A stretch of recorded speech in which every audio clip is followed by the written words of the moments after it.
How's it going, guys? Back with this week's garage sale finds. A lot of gold this week. It's definitely a gold week. This week might actually have a bonus video tomorrow.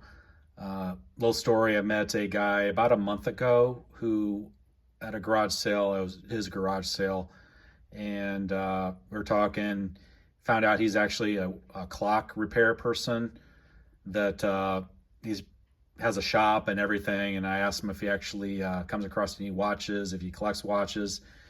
He's like, he doesn't really, he told me he doesn't really collect watches or even buy watches, but he does come across watches when he buys out estates and stuff for clocks. So I left him my name and number, and he messaged me last night saying he's going up to Michigan. And in the pictures, the person that had the clocks who passed away also kind of tinkered with watches.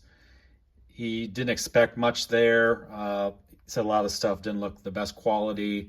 He did say there were some mechanical watches in the photos, a lot of watch bands. There was a crystal cabinet. He said he made an offer to buy everything. So he's going to bring everything back to Indiana, and I'm going to meet with him tomorrow night and see what he has. He said the stuff is really reasonable price, so I'm just going to buy everything probably that's watch related, just to keep the connection with him.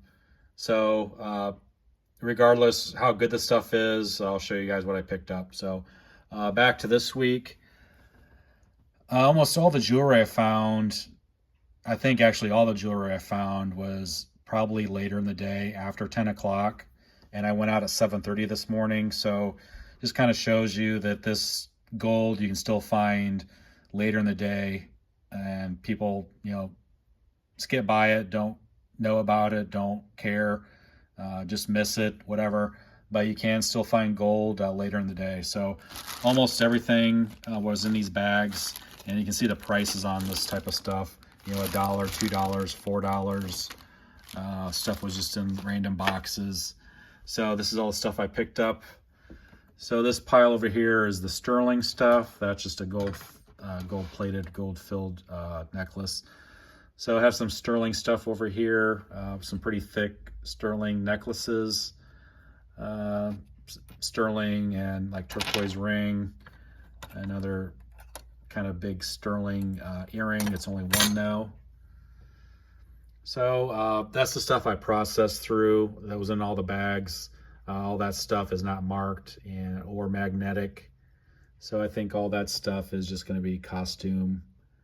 So I'll group all that up and end up selling that at the flea market or something.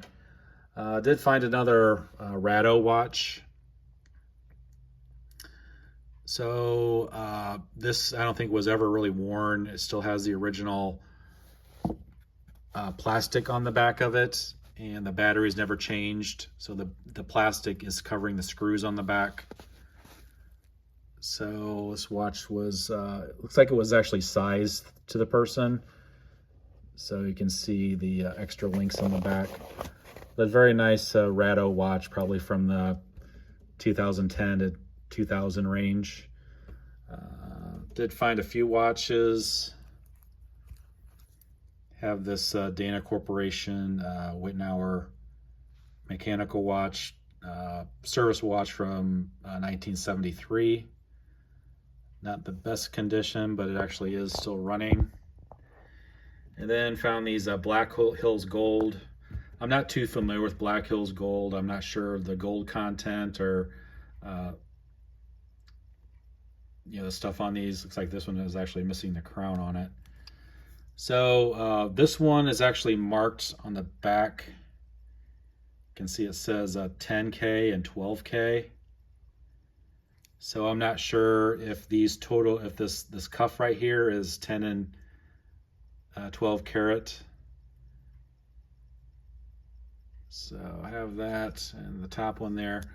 This one is also, she said Black Hills Gold, and this isn't marked anywhere.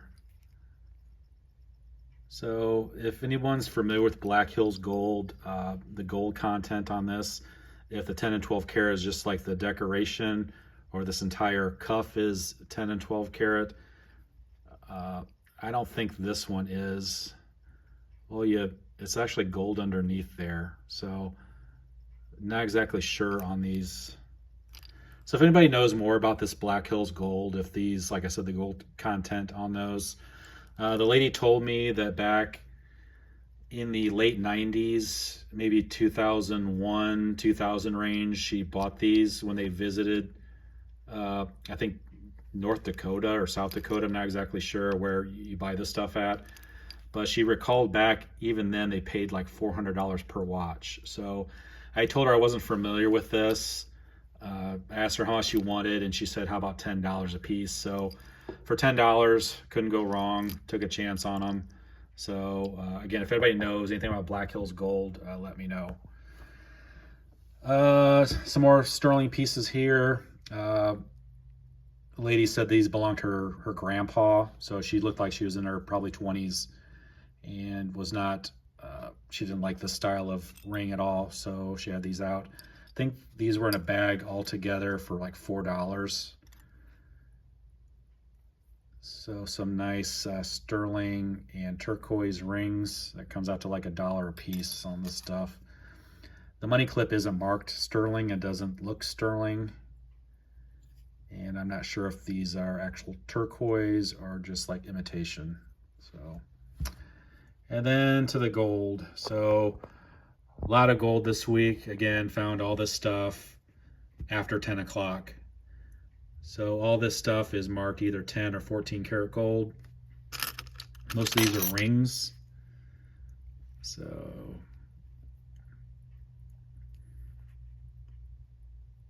have that one right there, little pearl earring, pearl ring.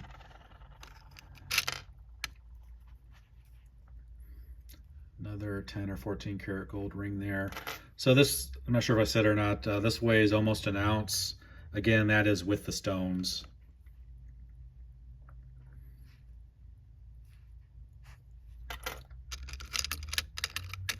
And then have a little like clasp ring there. I think this one might be the biggest. It does have a lot of weight and stones on it though.